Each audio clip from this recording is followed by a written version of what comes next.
Heyo, and welcome back for another Newbies video that got too far out of control when I found I had too much to say. We're talking about the non-combat ways to make your account stronger today. That is, professions, archives, and things that give you flat stats across your entire account. And it's long, so let's dispense with the preamble and jump right in. We're going to start right at the top with professions. The four main professions are gathering, fishing, cooking, and archaeology. Each of these has a unique currency and store, levels up to 20, with each level coming with either some stat benefits or profession benefits, and at level 10 you get the profession panel and the ability to purchase a profession costume in exchange for the store currency. Let's go over each one. The gathering profession is your ability to gather materials from around the open maps. This includes cooking ingredients and mining ore spots. If you're looking to level this up and gain some LP, check out the daily gathering section of the journal. These are specific gathering targets you can go after and get a little extra LP for each one completed. Gathering food ingredients doesn't require supplies, but in order to mine on the field maps, you'll need to pick up a pickaxe from the general store. You only need to buy one, then you can keep it and use it forever. The gathering profession is easy to level and doesn't take any gold investment. If you plan to work on professions in general, you want to start with gathering, as some of its level bonuses increase your experience gain for every other profession. The gathering currency is easy to build up. Those ethereal crystals you get when you gather can be sold for 2 tokens each at the NPC in Nabia, and can be spent on some gathering materials that will save you a lot of time when making a lot of stuff. You can also buy drop charms, the non-tradable store cards like general shop cards, and warp cards, which are always nice to have on hand. Pro tip: you can use the general shop cards to repair your weapon anywhere. If you stop gaining experience when gathering, it means you need to complete an achievement in order to progress. The first block is at level 3. You can see the red text when I mouse over my experience level. It's telling me I need to complete Gathering Enthusiast. Head over to your journal and hit the Achievements tab, Gathering section, for a big list of gathering targets you need to finish before you can make more progress in the profession. This actually applies for some other professions as well, so watch out for that if you stop gaining experience. If you're looking to grind out levels, I would recommend doubling up and working on alchemy potions, which I'm not really going to go into today as it's not a profession in the same way. It doesn't give you flat stats across your account, but if you have no particular preference for the items you're gathering, my favourite map to gather on is Port Morton.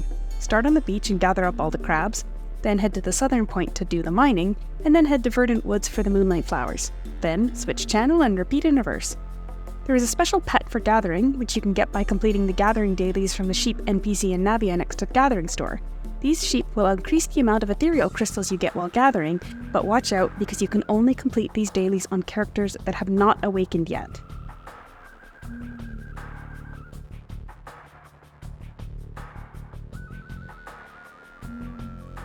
I think fishing has the best in-game tutorial.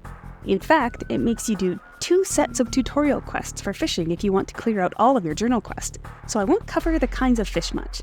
Instead, let me make sure you know that there are 2 kinds of fishing, because that's something that I missed the first time I started learning. Manual and auto fishing. Manual fishing is what the tutorial teaches you. Once a fish bites, you can click the circle or use the spacebar to start. Then keep the lure in the blue section by clicking or holding the spacebar to increase tension and letting go to release it. If you don't click when the fish bites, you will instead auto-fish, which has a chance of catching the fish with no interaction on your part. Note that this will only catch white and green tier fish, and you can only get experience when you manually fish them out. Also, orange tier fish can't be caught this way, but they do trigger a sound effect when on the line. So if you're trying to fish orange fish while kind of doing something else, you can tap back in every time you hear the sound effect. There's not only tons of achievements related to fishing, but there's also stats on fishing gear for combat. Not a ton, but that's more than you can say for other profession gear anyway. The draw for leveling fishing as far as the store goes is probably mostly the experience boost items. If you're going on an intense dungeon run, the more experience items you can use, the better. The fishing store also sells the 100% rate bait for orange tier fishes on each map, as well as the kingfish bait. Fishing gear comes in a few flavors. Green gear from green tier fish boxes usually have a tiny bonus for the orange tier fish on the map where you get them, but otherwise you have speed, skill, strength, and versatile gear. I strongly recommend the versatile set if you only want to build one gear set, starting with the Wise Master set, which you can farm supplies for starting on the level 60 map, Vulture's Veil, which then upgrades to the Poseidon set. With Poseidon, you should be able to catch every fish in every map below level 60 without much trouble. From there, each new versatile set will use your current set as base gear for the next one. You can catch every fish needed for the next level of gear with the versatile set, but the one in Desolate Valley, Caswalad, the Midnight Silverside, is a real struggle. It's doable. I did it, but if you think it's too suffering, you can build up a strength set for him instead. And finally, once you have the gold Fish King set of your choice, if your goal is just to get your hands on tokens in early game, I recommend the Triatio King, which is the quickest to reel in and will let you get a bunch of Penguin Bandit tokens you can exchange for random mats to sell to the Navia fishing store for 100 tokens each. And if you want experience, the one in Sun Hunter's Vale, the Flare Tuna, is a not too challenging one with a lot of experience compared to its real time. You will probably need pretty good gear to farm that one though.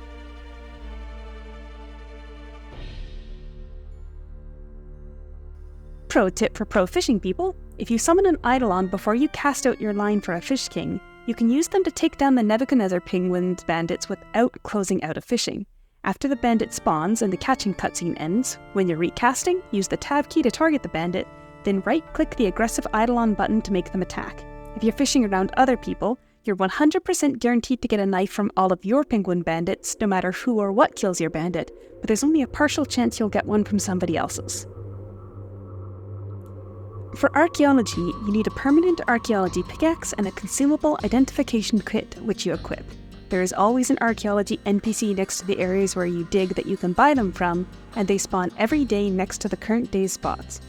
When you're at an Archaeology spot, you'll see gold glowing spots. Use your Archaeology pick to spawn a relic and then right-click it and use the identification type that matches the color of sparkles.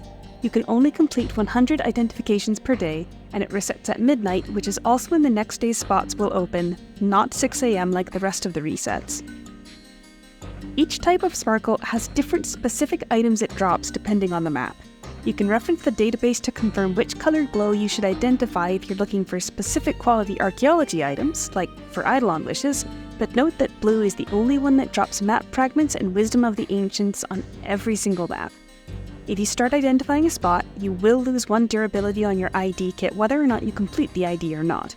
So if you do selective digging, you will need more than 1 ID kit per day. Normally, they have 100 uses. You can sell the items you find to the NPCs nearby who also have the basic Archaeology shop, and this is where you're going to find out that it's not really worth the time.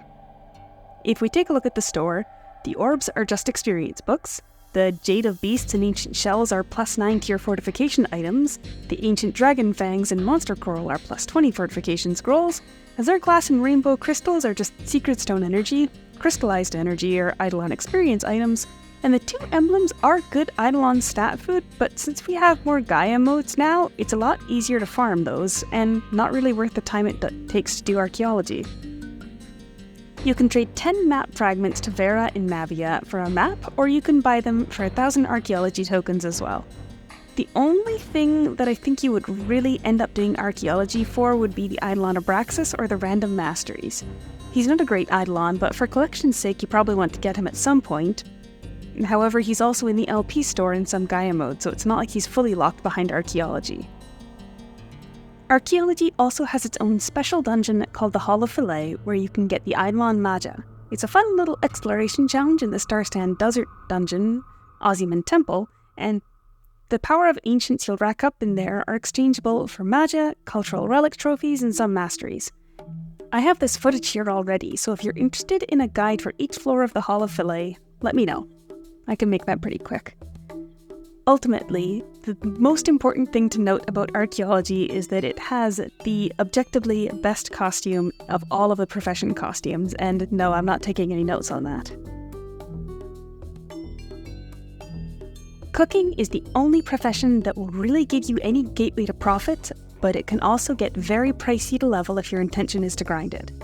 By right-clicking an ingredient, then using the Fuse menu, you will create an unidentified food item which you can open for a chance at any of the 4 possible qualities of the food.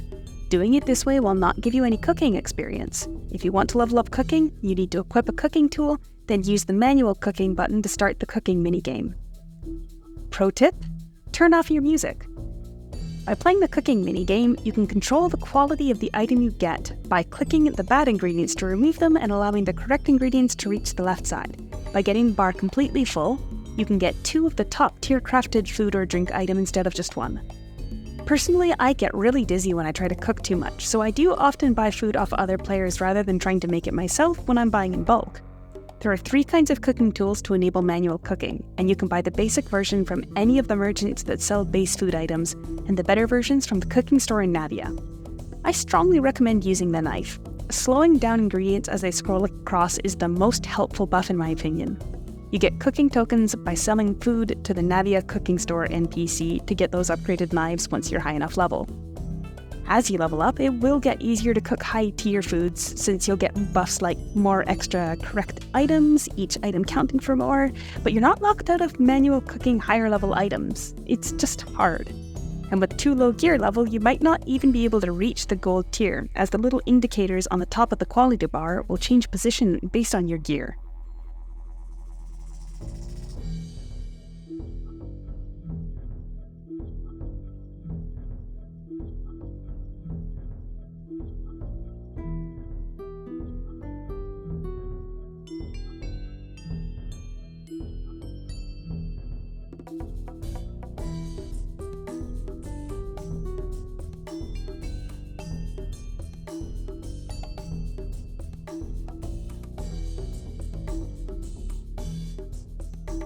There's also a special pumpkin pet that will give you a little extra help with cooking.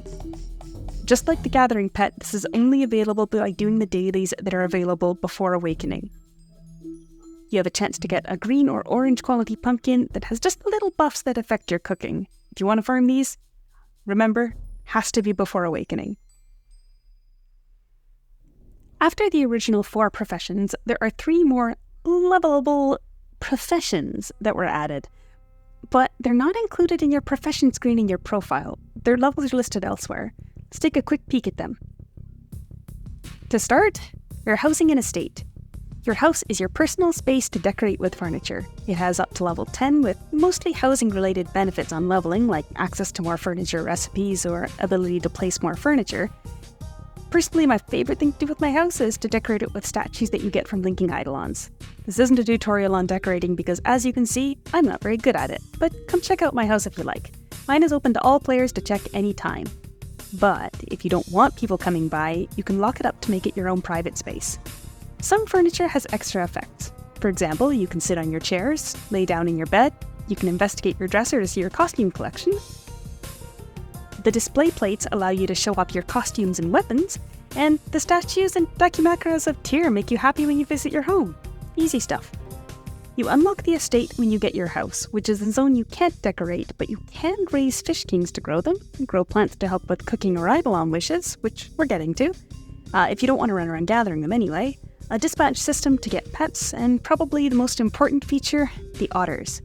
Otters allow you to farm gear crafting materials, provided you rent them with housing tokens. Here's how you do it. Go to your house, buy 100 pieces of wood from the store to craft 50 trees, then sell the trees to the housing recipe box. From there, head to your estate and rent otters. Bam! Easy farming materials. They also drop sage stones, which you can use as is for a small buff, or can be used to craft tonics, which convert 1-minute potions into 15-minute potions with extra buffs. Again, alchemy doesn't really have a level system in the same way, so I'm not including it here. The way it works is you individually level each potion to unlock the next level, and it's a huge gold sink that doesn't add anything much to your account, except for the ability to craft potions. The card dueling profession is where you can duel against other players or NPCs to collect more cards and tokens and level up and keep going and someday become the king of cards. But if you're not really interested in dueling cards, or you're terrible at it like me, I'm going to redirect your attention just to the breakthroughs. Each card has a stat listed right here. By using card breakthroughs to get that card to +10, you unlock this stat for yourself. It is cumulative and across your whole account. There are so many cards, so there are so many stats to be had. You get breakthroughs by running Sky Towers, or you can get them from the LP store, or from this NPC over here. Pick whatever stat you want the most, and maybe don't be silly and pick HP like I did when I wasn't thinking it through very carefully. Anyway, you get cards from card packs, dueling random NPCs around the world, and linking Eidolons. If you don't really feel like trying to build a team, I use a pretty whatever card set, the respawn set. This is passable for a lot of NPC duels, but generally not great. Anyway, just break through your cards when you have them. It's free stats. Also, this is the only one of the not really a professions that has a costume. Next, let's talk about Gaia Chronicle. Once you reach level 60, you'll unlock the Gaia Chronicle tab of your Eidolon menu, which is a little Eidolon dispatch minigame. Here you can farm Eidolon experience crystals, pets, and in Chapter 3, the Eidolon Faust.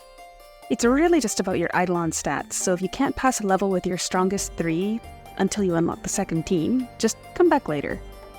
There are small permanent stat buffs in here for HP and attack, which is why I'm talking about it, but it's really not all that much. It's just easy to run in the background while doing anything else. All you have to do is remember to come back and accept the final result after it finishes before you change map. You run Gaia Chronicle by first putting Eidolons into your teams, choose the zone you want to run, then choose the teams you want to dispatch. You can dispatch as many teams as you want, up to 7. You can select from the question mark boxes to progress. The progression is random. I've never found a logic to where rare encounters are hiding. If you want to run in the background, hit the auto battle button and continue doing whatever you want to do.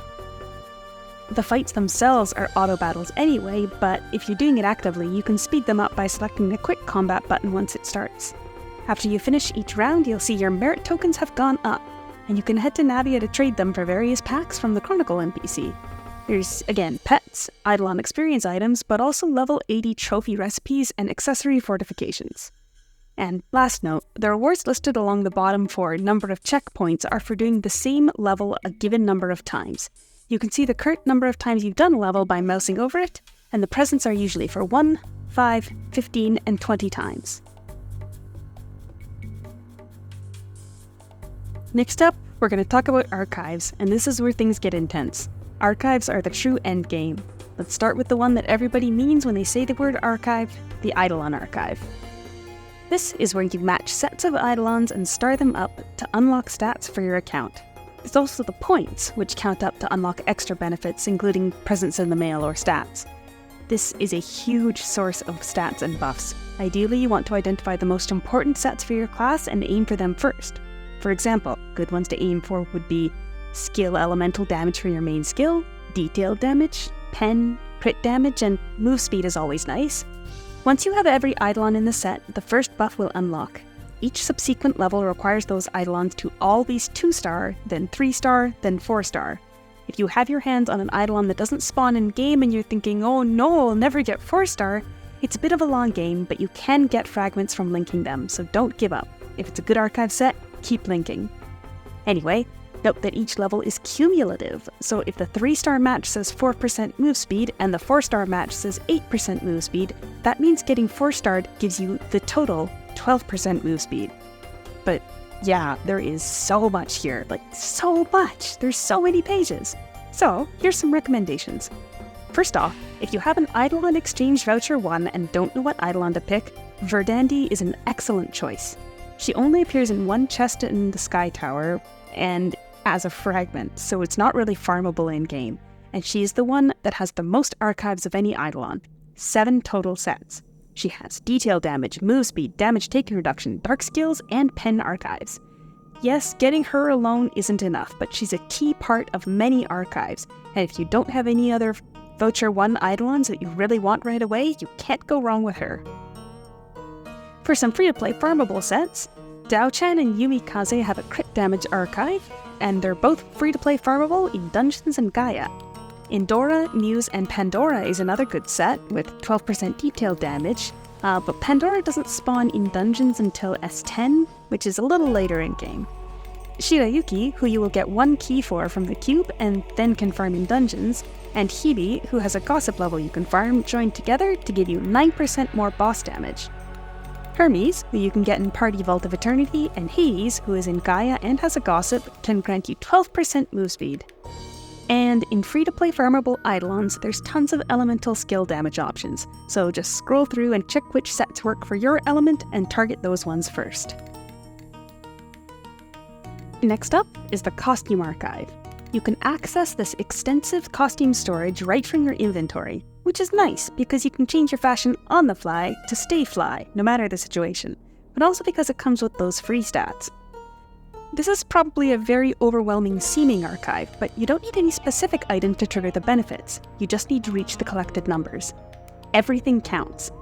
Furniture is really easy because the green versions will count too, and many people give away Eidolon statues for free if they have extras, so keep an eye on trade to get any if someone's offering. You can also buy the cheapest LP costumes even if you won't wear them. You can trade dragon points for some costumes. You can use the pet collection system to get some. There's also several costumes that drop in the Vault of Eternity that tend to be very cheap on the auction house because a lot of endgame players end up getting a lot of them. And if you normally toss away those costume boxes that come from dungeons because you have so many of them and you always get green costumes, open them anyway. There's a small chance that you can get an orange costume from those that you can pop into your archive too. One more note regarding this archive though, items in here will activate trends across all of your characters, whereas if you use the trend costume, it will only work on the character wearing it. I hope that can be addressed in the future. Anyway, after you add items and bind them, remember to press the level up button after you pass the required costume count to activate your new level. The collector's rewards button will highlight your currently active buff. This one is not cumulative like the Eidolon archive. The current active rank shows you your total current buff. Next, let's talk about this button right here. Every time you upgrade any Eidolon skill by 10 levels using Mana Star Stones, it will gain extra effects and bestow some points upon you. As those points go up, your skill upgrade reward will go up too. This works like the costume archive in that each level of buff shows you your total benefit currently, with each level adding a bit more. The stats you get here are all either elemental damage, boss damage, pen, or detail damage, with each rank adding a bit more of one of those stats. Think of this one as a long game. Save your Mana Star Stones for when you have a main Eidolon you want to really invest in. Don't just start feeding Eidolons because you want to unlock the skill upgrade archive. Okay, next up we're talking about the Holy Chest, or Holy Cabinet. The Holy Chest is split into two parts, so let's start with the older one, the Fortification Rewards Chest. By placing gold weapons that are fortified into this box in your inventory, you gain several benefits. First off, each weapon has a dragon point bonus, a flat stat, and usually some kind of elemental effect. You can check these effects by using the Alt button to swap info on your weapon and checking the Holy Power. Personally, I built the Holy Chest out of elemental damage reduction weapons, that is, all Nazruddin and Zahir weapons. This is generally more of a PvP build, and I really don't do all that much PvP, so it's not ideal. But they're all plus 30, which maxes out the second part of the original Holy Chest, the Fortification Rewards. When the total number of forts in your chest adds up to 135, which is 9 weapons all at least plus 15, you will start to unlock extra effects. Each level is usually some percent-based buff, like accuracy, crit damage, elemental damage, pen, and move speed. You can take weapons in and out of the Holy Chest as you please, and this is across your whole account, which is a change that was implemented a few years back. If you're a super old player, you might remember it used to be per character. However, you have to be at least the same level as the weapons in the chest to be able to make use of their effects. So, for example, all my weapons are level 60 and 65, so I only start to get the benefits of my Holy Chest on my characters when they pass level 60, and then get the complete effect when I'm level 65. Just something to keep in mind. And if you are a returning player that just recovered your account, if you had items in your old Holy Chest across multiple characters, they are not lost. Head to your bank and scroll through the tabs all the way to the end to a tab called Storage Warehouse. Your old weapons will be in here safe and sound. This is only temporary storage though. Once you take them out, you can't put them back in. The second part of the Holy Chest is the Awakening Holy Chest. This is the version where you sacrifice fortified gold weapons for buffs. The level of the weapon and the fortification level both affect the probability that the awakening will succeed, and you need at least plus 11, which is about 1% no matter what level your weapon is. Here's a chart. Though it hasn't been updated with the S25 probabilities, they're just a little higher for every fortification level. When you slot in a weapon, it will tell you how likely you are to succeed. Watch as my plus 30 S15 weapon guarantees me a success.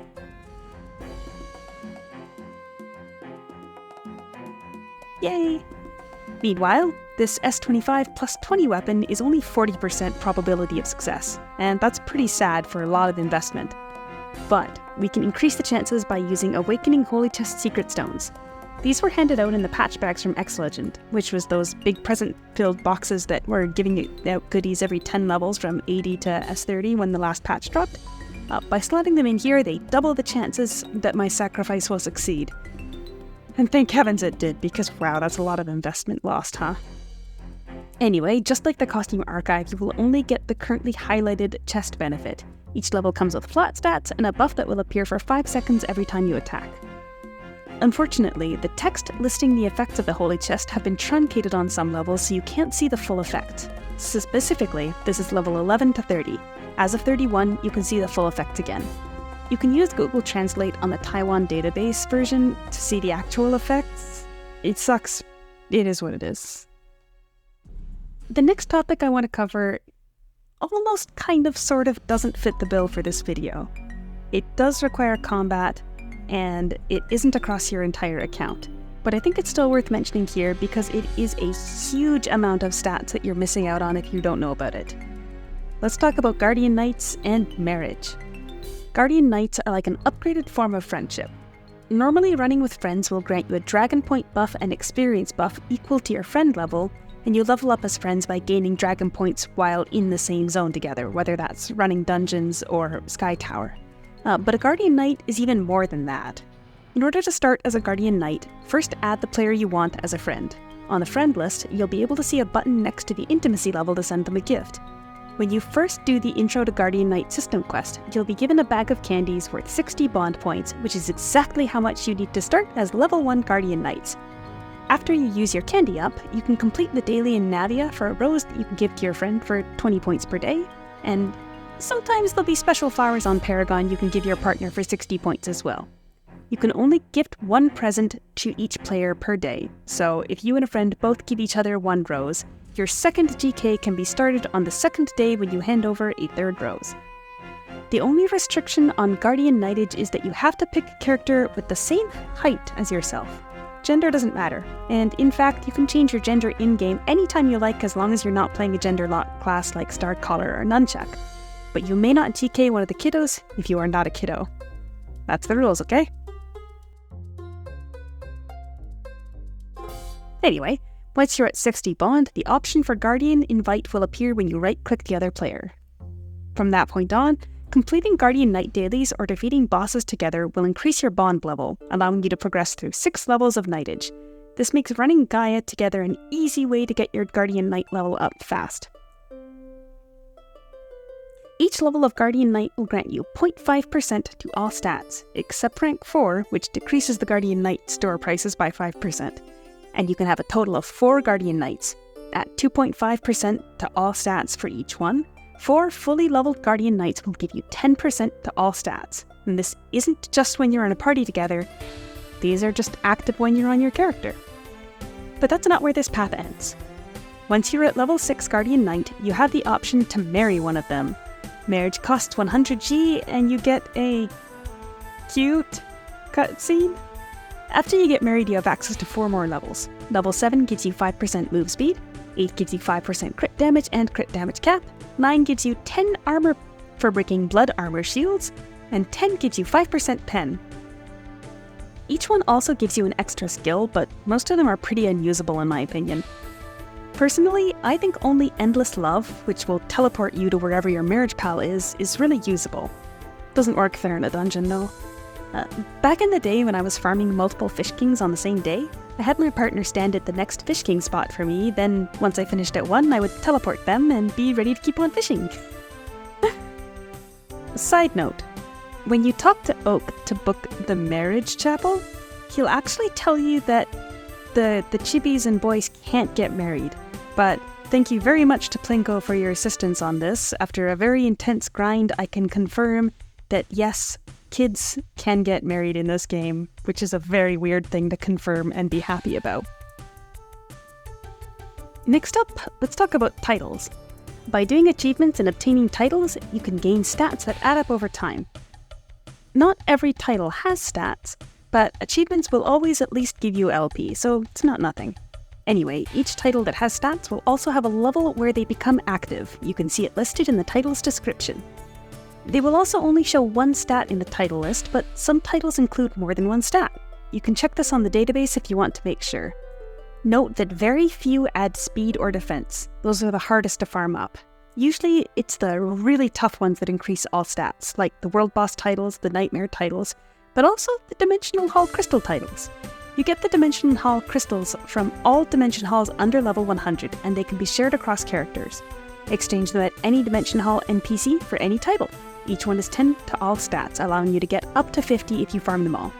Don't forget, Dimension Hall 65 and below can now be completed alone. So if you have a bunch of alts you're not actively running, you can hop into the Dimension Hall level 20 once per day and farm those titles up all alone.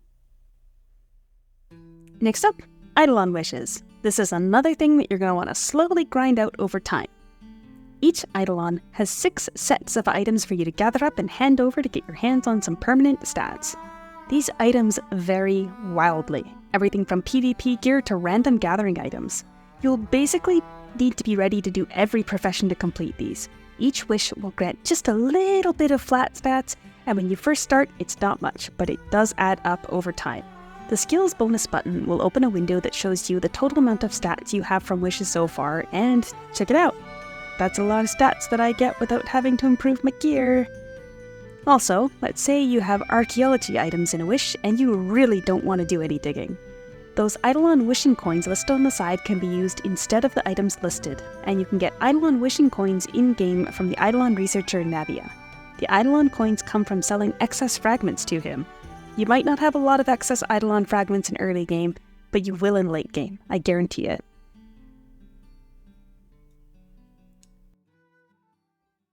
And finally, let's talk about the Eidolon Den. Once you have an Eidolon at 4-star, you can invite them to chill in your house. When Eidolons are in your house, you can't use them on any of your characters, but every 10 minutes you can talk to one to increase your friendship. Or, more likely, you can feed them a ton of Eidolon Lucky Packs to max out their friend level. Doing this has benefits for the Eidolon, but also 2 of the levels, 3 and 8, will grant permanent flat stats to you. It takes 30 packs to get to the first level, so you can be like me and just mass feed all of your Eidolons 30 packs to get some stats. A side note, once you get them to friend level 10, their name will turn pink, and when you summon them, a couple Eidolons will get special interactions inside your house. Like, for example... actually, the only example is laying in your beds. So, yeah, that's a thing. It's only some Eidolons though, and offhand, I don't have a list. But when you check their intimacy level, you can see if it has bedtime talk listed on level 10. Yeah. So, okay, video over. Everyone go home. Thanks for watching. Bye. But in all seriousness, thank you for taking the time to watch this. I tried my best to make this as thorough as possible and include every possible system that I could think up after having played this game for 10 years, but because there are some systems that I haven't really interacted with since I maxed them out myself in the past, it's entirely possible that I'm forgetting something really, really obvious. Please let me know in the comments if that's the case, and I'll make sure to get in a good guide for that as well. If you're interested in that Hall of Filet guide, like I said, I've already got the footage. I could probably pop that out next week or something. But otherwise, thank you very much for watching. I really appreciate you taking the time to be here today, and ending videos is hard.